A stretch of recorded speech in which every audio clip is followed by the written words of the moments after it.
Welcome to First Unitarian Church of Rochester. It is a joy to be with you on this Sunday, just as it is every Sunday. I'm the lead minister, Reverend Sherry Halliday Kwan, and I'm joined in creating worship today not only with the many people here in Rochester who make it happen, but today we feature a service from our Unitarian Universalist Association Side with Love campaign. This justice-making, love-affirming campaign of our denomination brings Unitarian Universalists from across the country to offer their wisdom and experience and be in relationship with us. And it's not just those who are on camera who make Sunday mornings possible. It's all of us here. Those of you who gather and have your camera on to show other people what you're eating for breakfast and how it is that you're coming to church today. Those of you joining by phone or watching later or just gathering without your camera on, your presence is what makes this possible. And we do this throughout the week.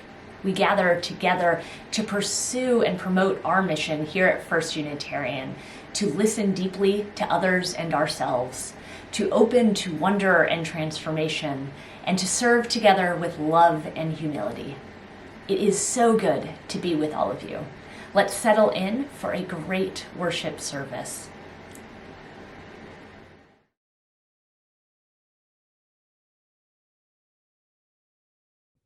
Greetings, beloveds.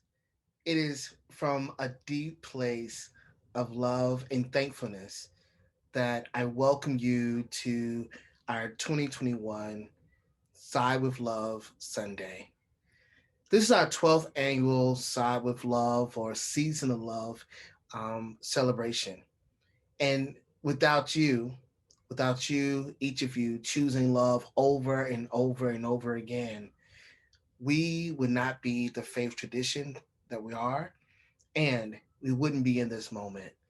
A moment where we can be together, a moment where we are invited to listen to the offerings of all the different participants spreading their theology of love from their own perspectives, from their own backgrounds, from their own lived experiences. At the same time, it is a call. It is a call and response to us to really embody, to live into love, to live into the values, the practices associated with the UU faith, to be in right relationship with movement at this moment. I always say to myself and even to my son Elijah, I ask us, what is love calling us to do? In this moment, as you enjoy and listen and absorb and allow yourself to be changed by the words you'll hear from the wonderful people um, that will be coming up next. I hope you will hold on to what is love asking you to do. And throughout this year and throughout your years, may you constantly, continuously, with rigor and intentionality, choose love over and over again.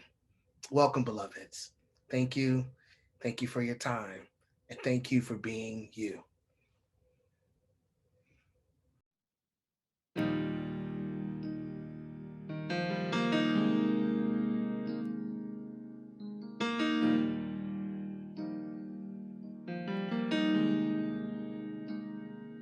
This is a holy moment.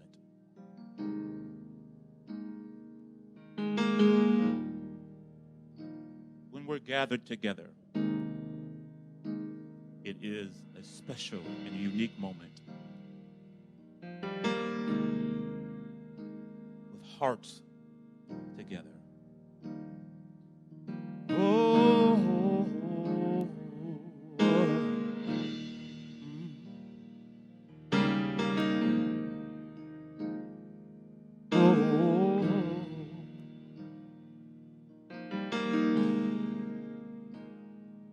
When our heart is in a holy place, when our heart is in a holy place,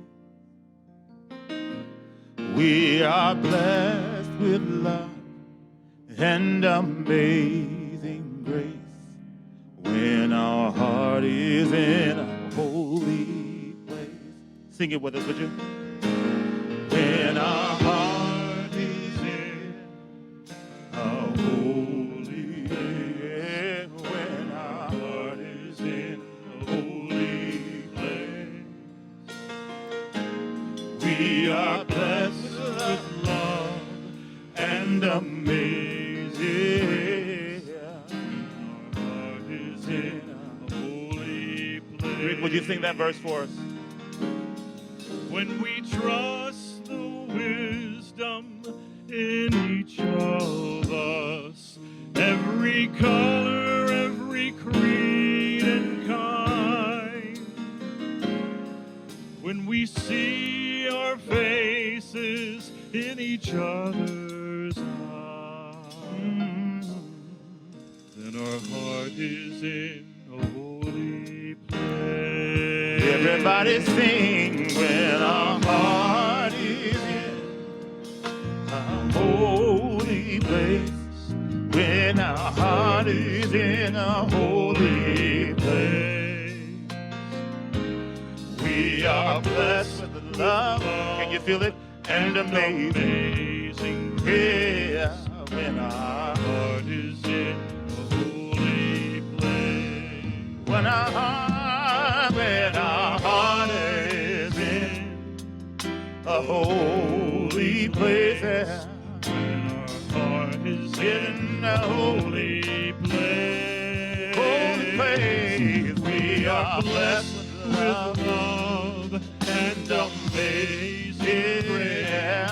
When our heart is in a holy place.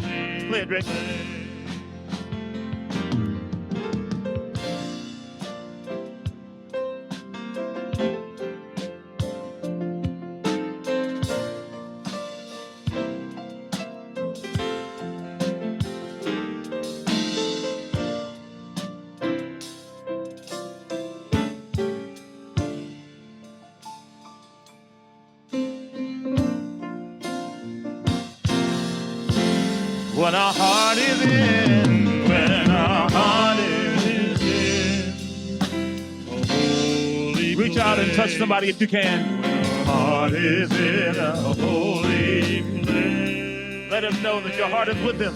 We are blessed with love and amazing grace. When our heart is in a holy place. When our heart is in a holy place. When our heart is in a holy place.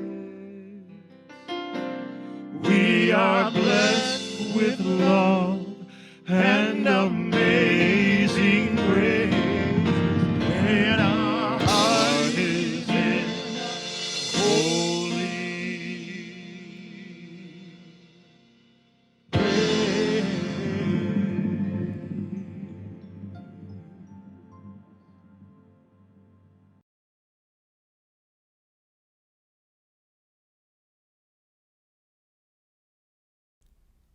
Love once, the fullest unfolding of every person.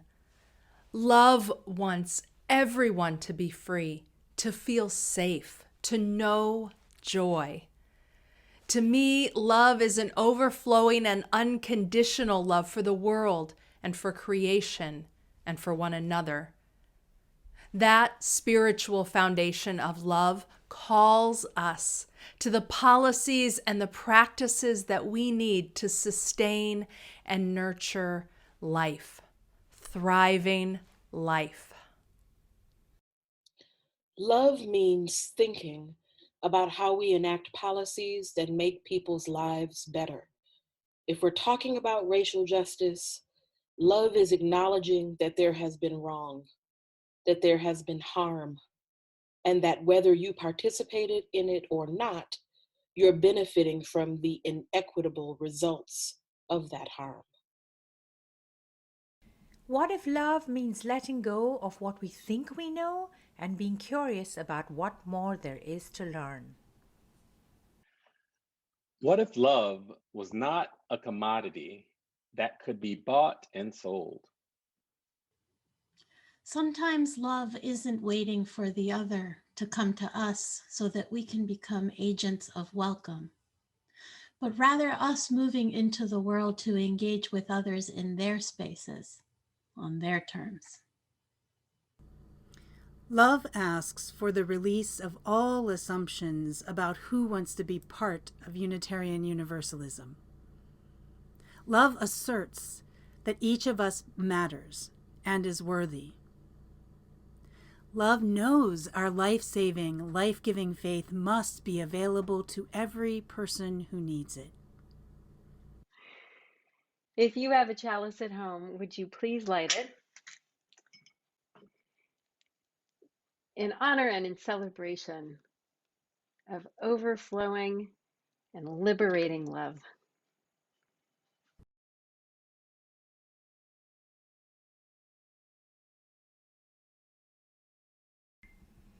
My name is Tuli, and I have a story for you. In a little bit, you are going to hear about how there came to be an agreement between some inhabitants of the earth. An agreement is sometimes called a promise or a contract or even a covenant. All these words mean similar things, that two or more people or animals or others have come together and agreed on something. And not necessarily two or more people. Sometimes we have to have an agreement within ourselves, with ourselves. And it can be hard to come to an agreement. Think of a time when this might have been for you. Perhaps you wanted to play Legos, but your friend did not. Perhaps you wanted to pretend play to be on a ship and your brother or sister wanted to read a book. Or maybe you witnessed someone doing something and you wanted to convince them to not do it. How did it work out? Did you have to give up what you were doing? Did the other person have to? It can be hard, right?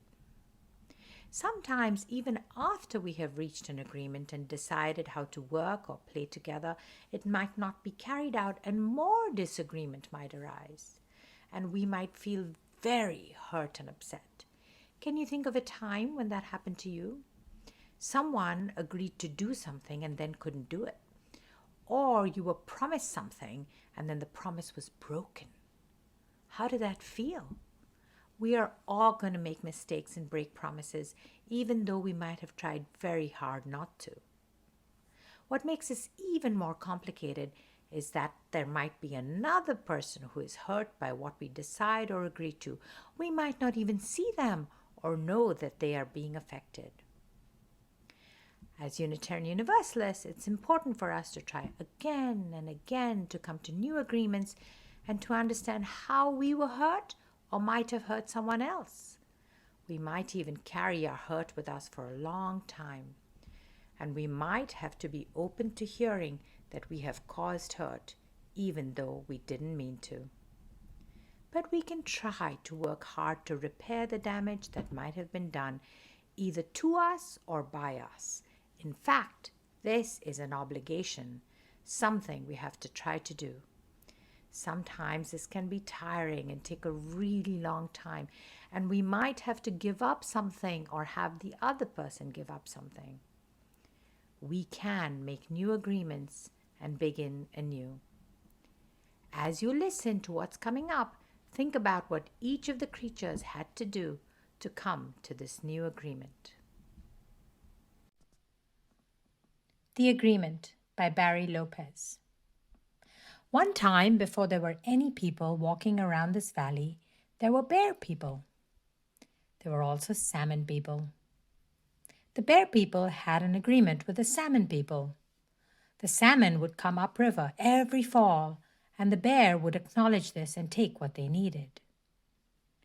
This is the way it was with everything. Everyone lived by certain agreements and courtesies. But the salmon people and the bear people had no agreement with the river. It had been overlooked. No one thought it was even necessary. Well, it was. One fall, the river pulled itself back into the shore trees and wouldn't let the salmon enter from the ocean. Whenever they would try, the river would pull back and leave the salmon stranded on the beach. There was a long argument, a lot of talk. Finally, the river let the salmon enter. But when the salmon got up into this country where the bears lived, the river began to run in two directions at once, north on one side, south on the other, roaring, heaving white water and rolling big boulders up on the banks. Then the river was suddenly still. The salmon were afraid to move. The bears were standing behind the trees looking out. The river said in the middle of all this silence that there had to be an agreement. No one could just do something, whatever they wanted. You just don't take someone for granted. So for several days they spoke about it. The salmon said who they were and where they came from, and the bears spoke about what they did, what powers they had been given, and the river spoke about its agreement with the rain and the wind and the crayfish. Everybody said what they needed and what they would give away. Then a very odd thing happened. The river said it loved the salmon. No one had ever said anything like this before.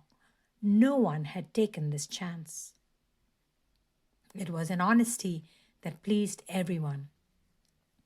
It made for a very deep agreement among them. Well, they were able to reach an understanding about their obligations to each other, and so everyone went their way. This remains unchanged. Time has nothing to do with this. This is not a story. When you feel the river shuddering against your legs, you are feeling the presence of all these agreements. I invite you now into the spirit of generosity. Each week, members and friends of First Unitarian generously contribute to our offering, which helps to sustain and grow our community. This collection supports the work and witness of our church, and each week we split this collection with a community organization. We give away 50% towards partners helping those in need and working to create a more just and loving world. This week, we are sharing the plate collection with the Cameron Community Ministries. Cameron Community Ministries is an urban outreach community center in the Lyle Otis neighborhood of Rochester. Their mission is to work with neighborhood residents and partners to create a vibrant and thriving community through empowerment and advocacy while meeting basic needs. The organization offers many programs, including youth after-school and summer programs, a free hot meal program that serves lunch daily, an emergency food pantry, and a clothing house that serves community members in need of clothing and housewares. There are a variety of ways to contribute, including Venmo and Simple Church. Please give now as you are able.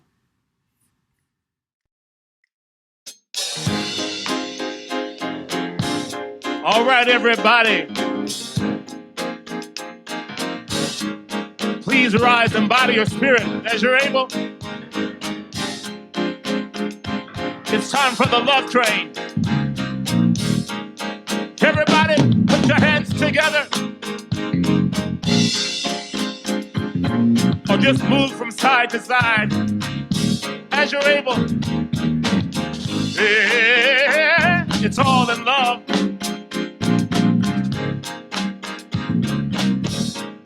Sing it, come on. People all over the world, join hands, start a love train, love train. People all over the world, join hands, start a love train, love train. Everybody, people all over the world, join hands, start a love train.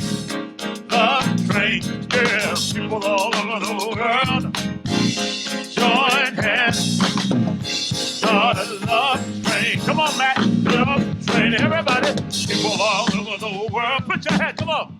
Join hands, start a love train, love train. Whoa, people all over the world, yeah. Join hands and start a love train. Come on, Rick.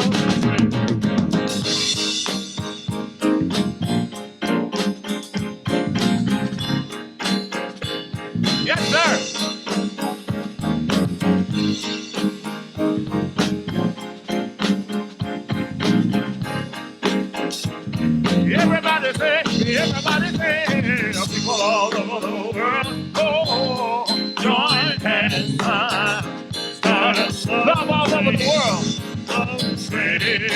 People all over the world, join hands, start a love train.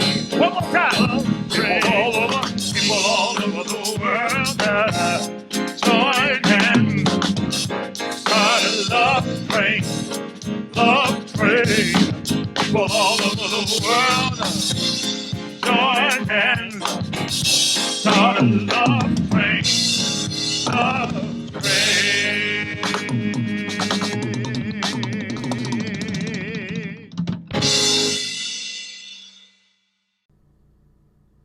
My name is Laura Conkle, and you may use they, them pronouns to refer to me. I'm so glad you're here with me and my trans and non-binary, queer, disabled, surviving poverty, first generation with access to college, self. Welcome, dear ones. Welcome, welcome, welcome. We are here, yes, and there's so much that fractures our we.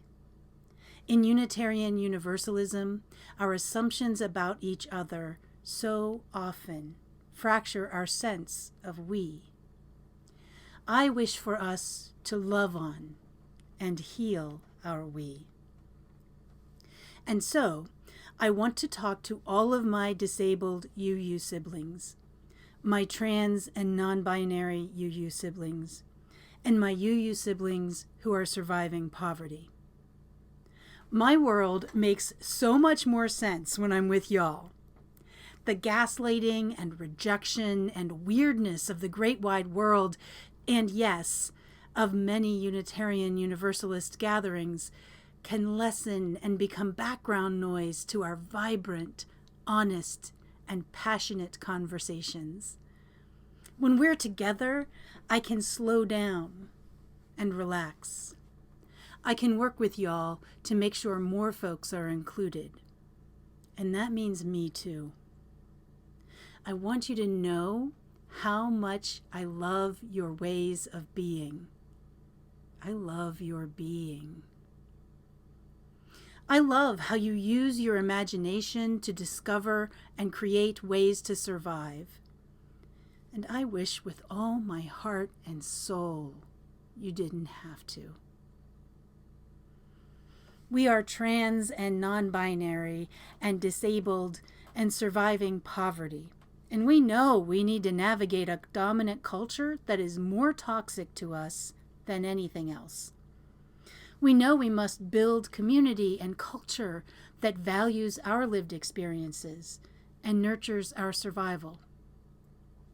We know we are practicing the rejection of ableism and transphobia and elitism and ageism and homophobia and racism and all exclusion.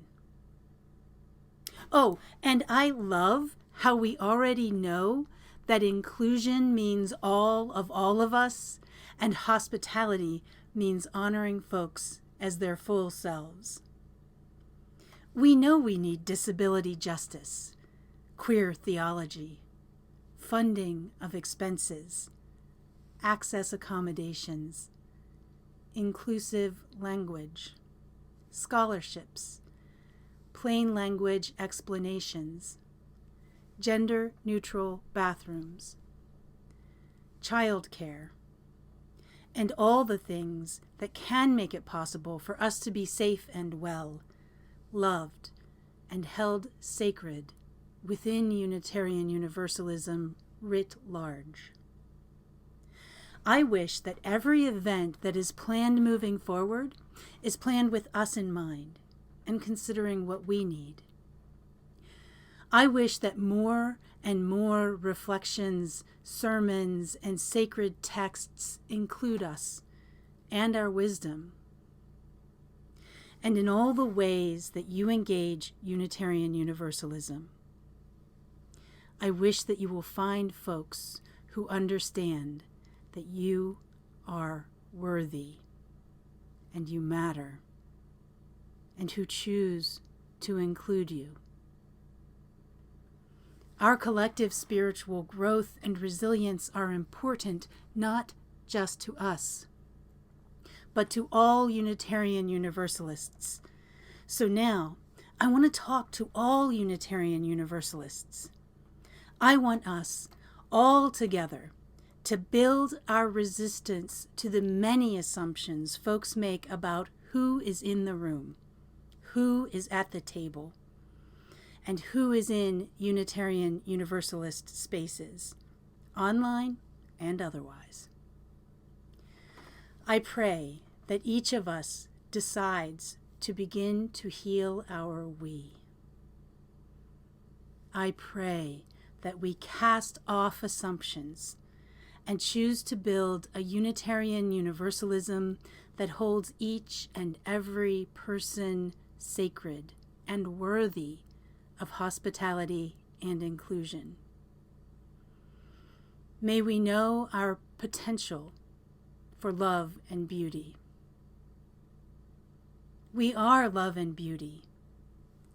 Real love that stretches to encompass our human fallibility we all have. Resilient love that unfurls to create and support our vulnerability we need to thrive. Actual beauty that honors all seasons, phases, and aspects of life.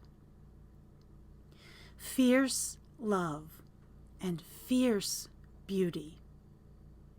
Fierce enough to stay in touch with and reflect reality.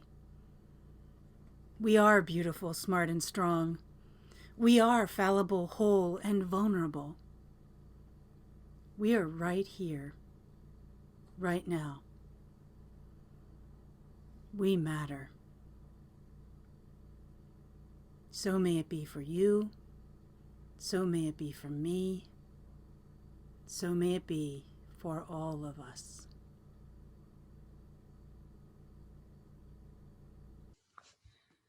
I love me a good anti-racism workshop. From the very first one that I led back in 1994, back then we used to call them diversity sessions, I got hooked.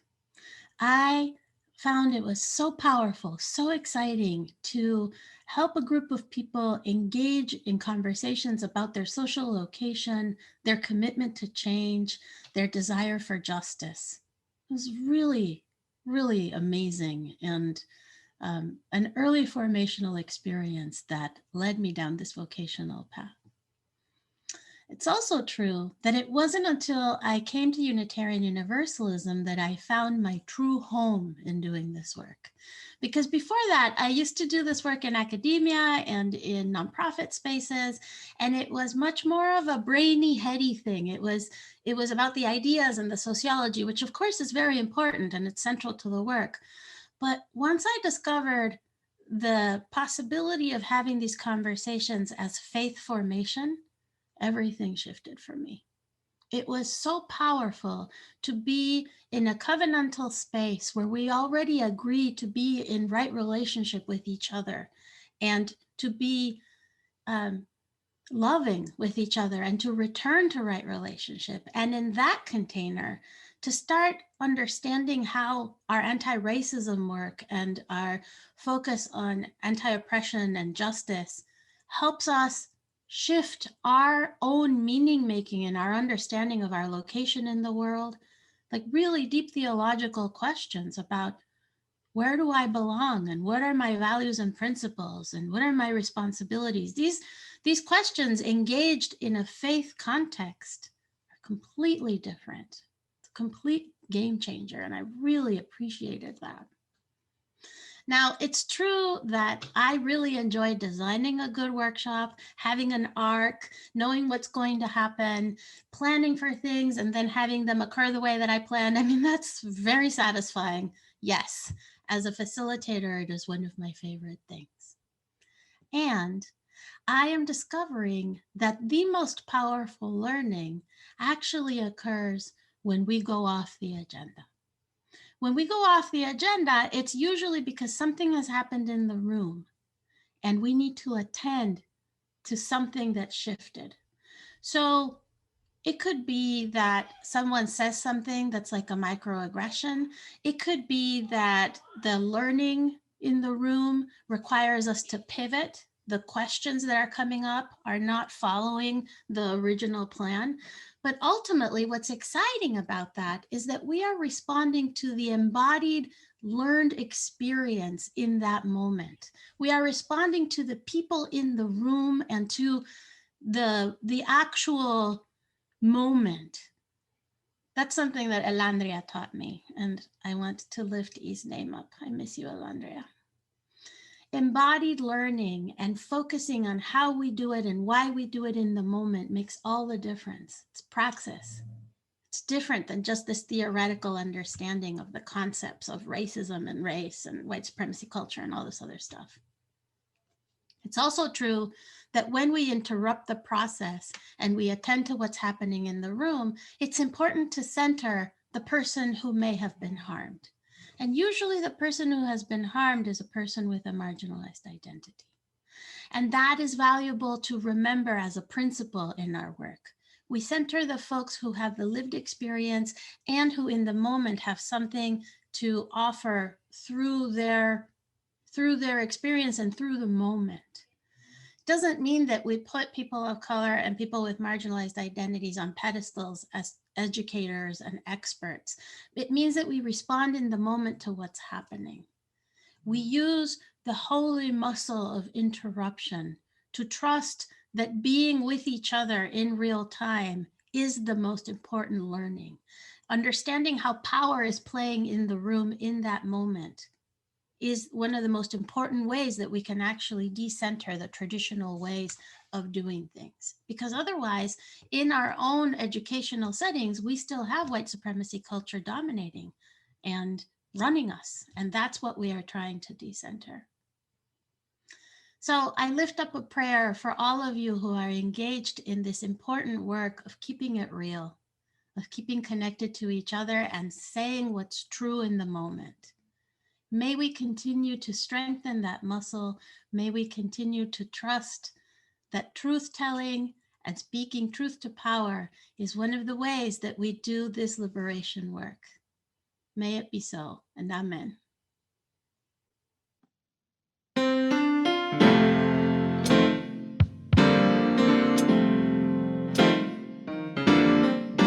I'm so glad we all have a guide.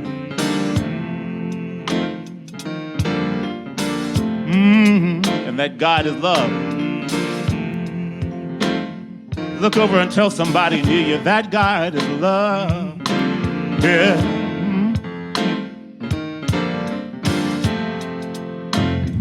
Love will guide us. Peace hath tried us.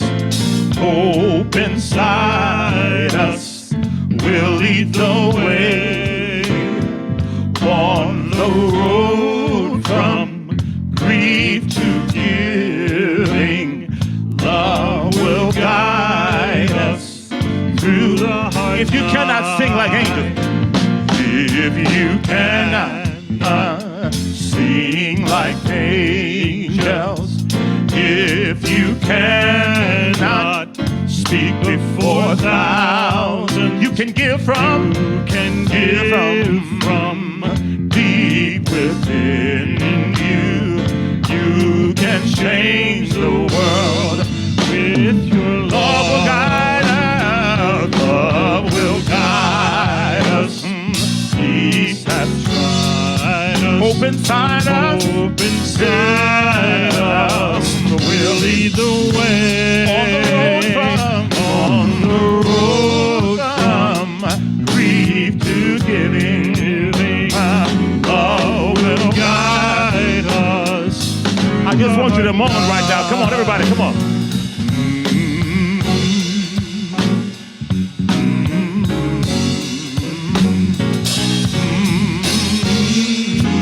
Yeah.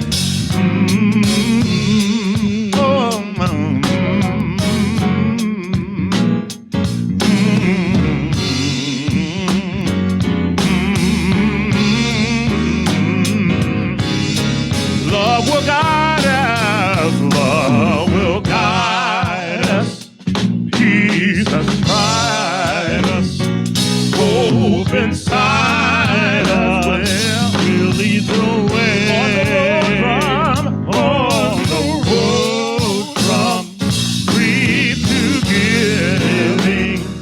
Love will guide us through the hard times.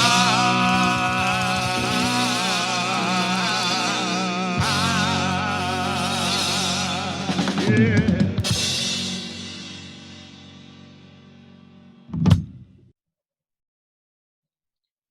You know, in every moment, even if it doesn't feel like it, life is giving us an invitation.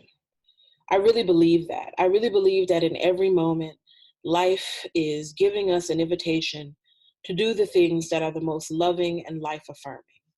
And that doing the loving and life affirming thing is always the answer when you don't know what to do or if you're feeling unsure. There's always a moment of invitation to rethink or reevaluate. We're being invited into this cosmic dance of renewal and joy and justice, but you have to make the justice. It doesn't just show up without our participation or our effort. Things don't get better just by us waiting for them to happen. We all have to engage in the better making from wherever we are, and each moment presents an invitation for us to do that. I don't want us to forget that. Even if, like me, you are tired or feeling frustrated or feeling unsure, the invitation to participate in life in a manner that is about living our values, living love and justice is still there, no matter what else is going on.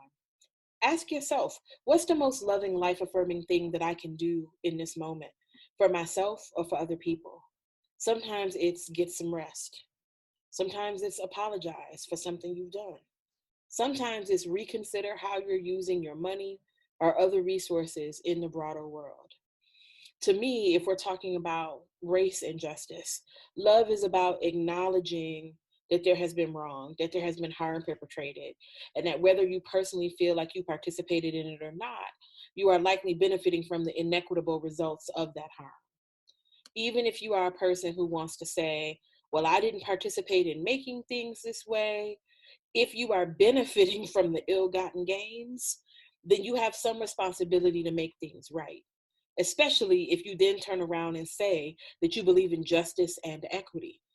You are not let off the hook, no matter what.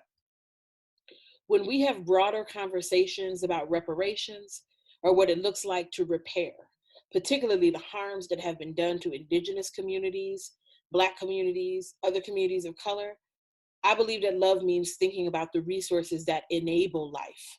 So what does reparation look like at the intersection of communities of color and healthcare, or communities of color and education? What does it look like to have those kinds of conversations beyond, just conversations about money and land that is owed, but also about accessing resources that have been inequitably distributed for more than a century? All of us should have a hand in those conversations, and all of us have some responsibility to bring about justice in those contexts.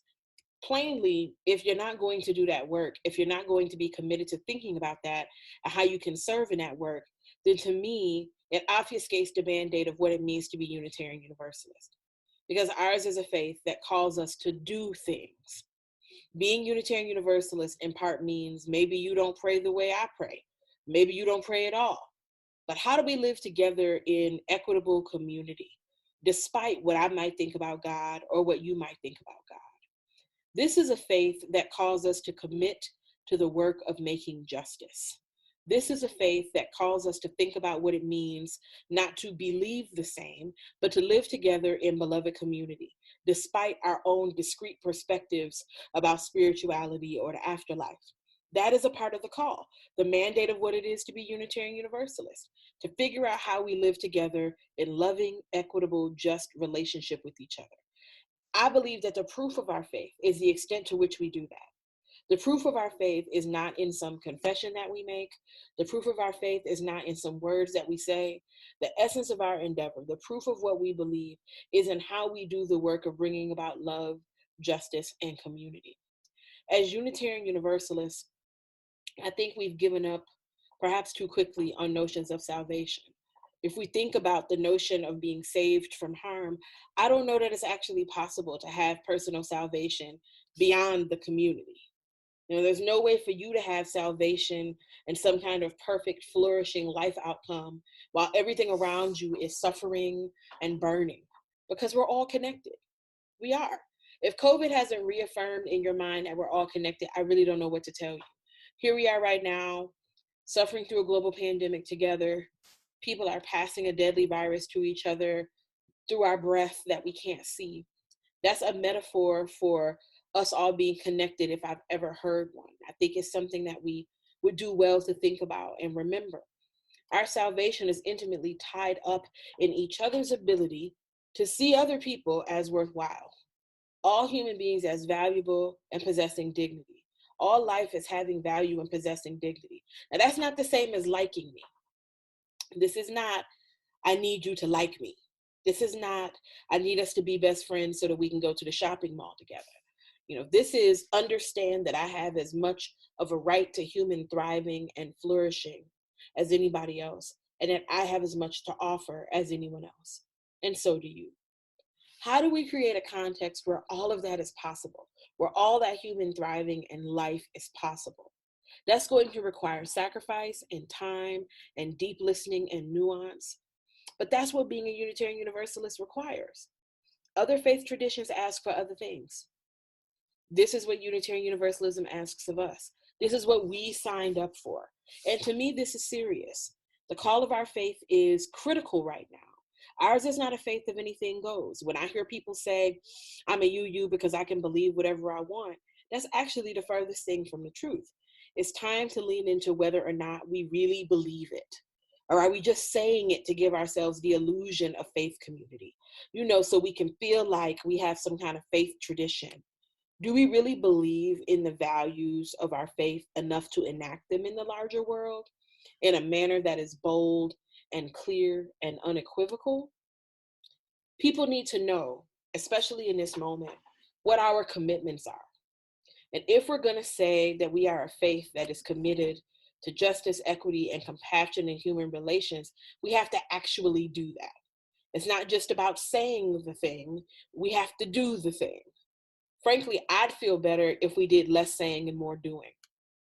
I need us to have the collective maturity now to do what it is our faith asks us to do.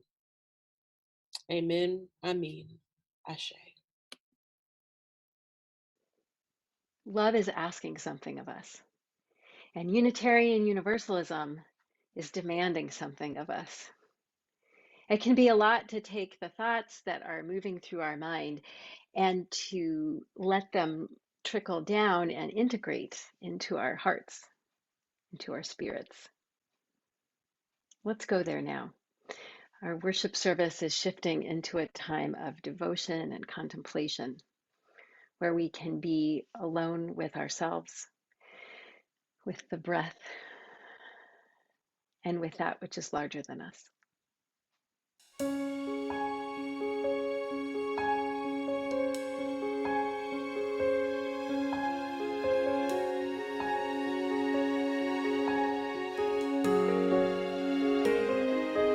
There is more love somewhere.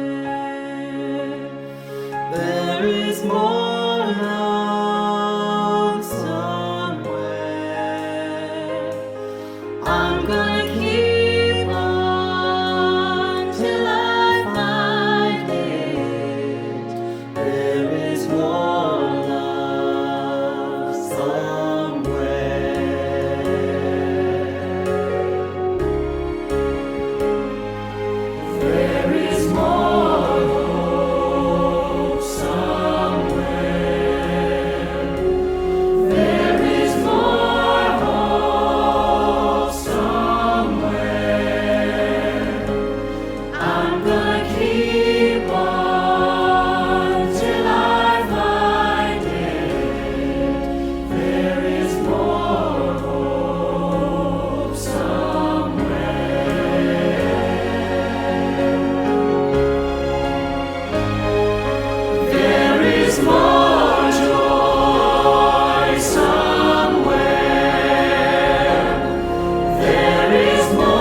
Reverend Michael Crumpler, and I will be leading you in a brief moment of prayer and meditation.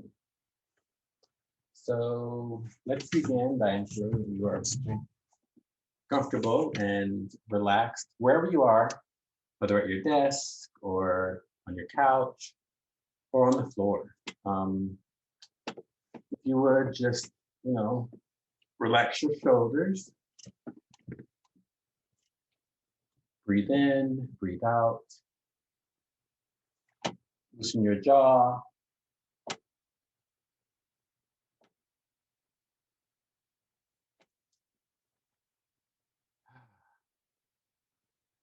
Close your eyes.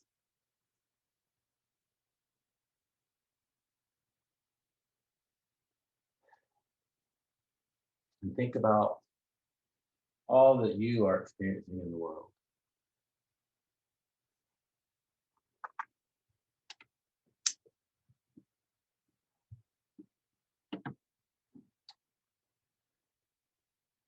Think about all who are struggling during this time of isolation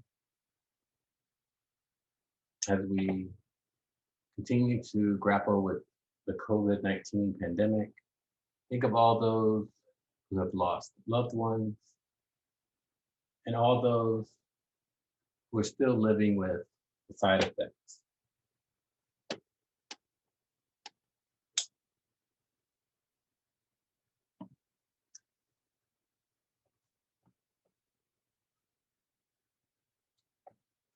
Think of those who are still traumatized by the events of January 6th.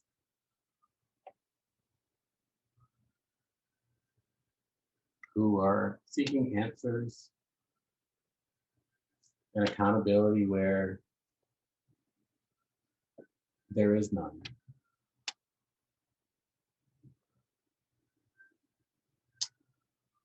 Think about this new day. Hold the great anxiety that we all have with the joy of accomplishment of those who worked so hard around the country to ensure that our votes were counted.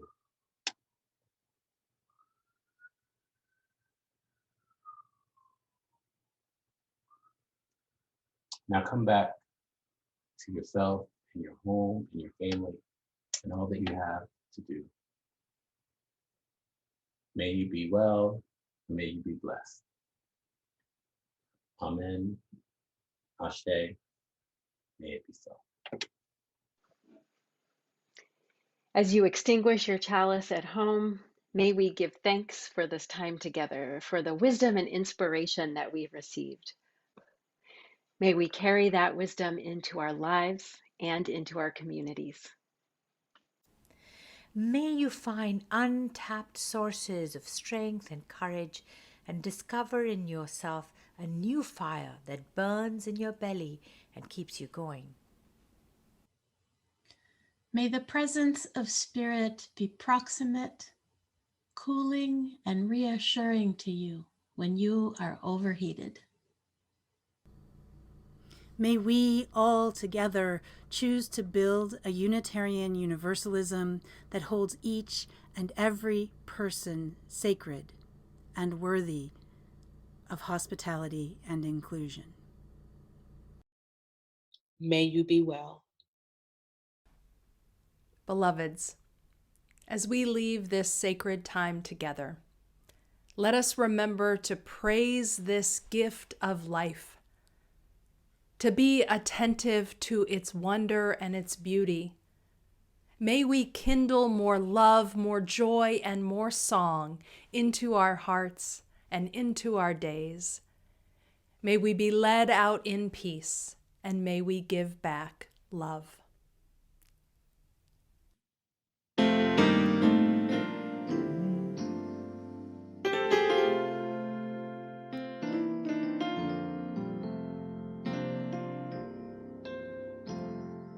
Sometimes in our life, We all have pain. We all have sorrow. But if we are wise, we know that there's always tomorrow. Lean on me when you're not strong. Can you say that? I'll be your friend. Let me hear you. I'll help you carry on, for it won't be long. I'm gonna need somebody to lean on.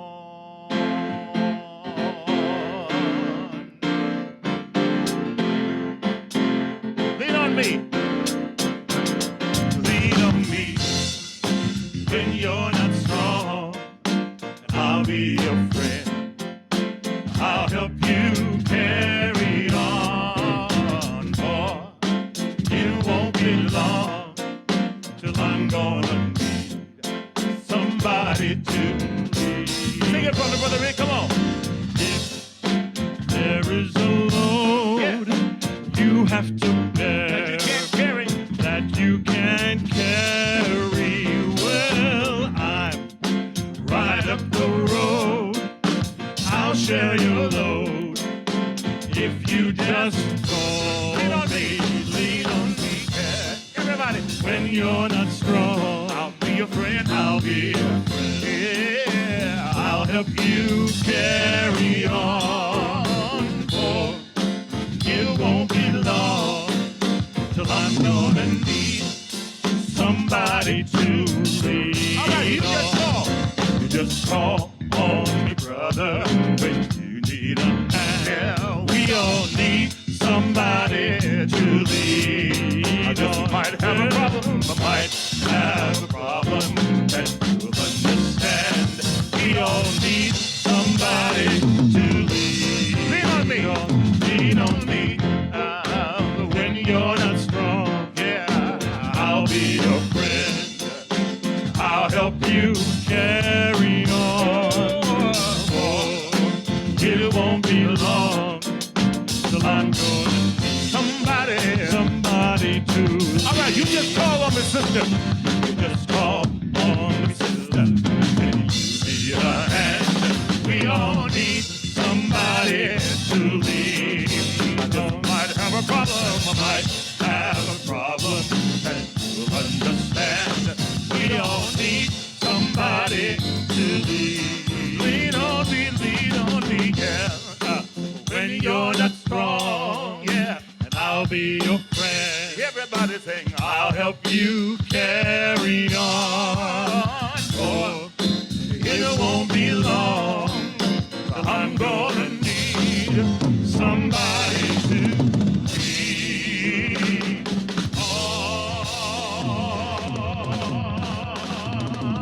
on. Let me hear you say, yeah. Come on.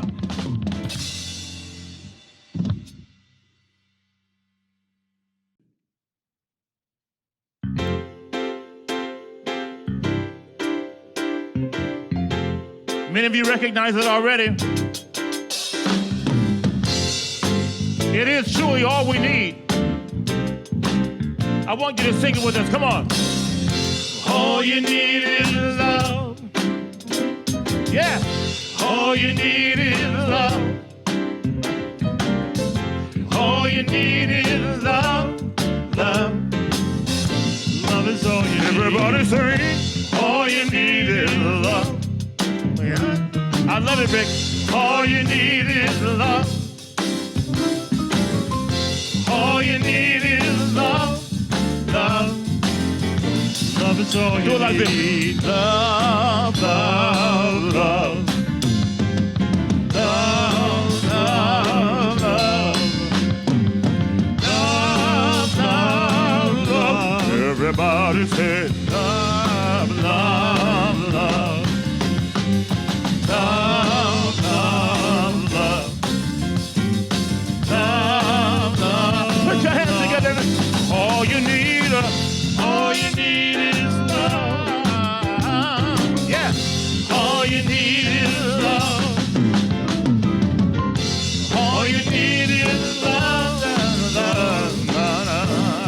all you need. All you need is love. All you need is love. Do it, Rick. All you need is love, love. Yeah. Love is all you need. Love, love.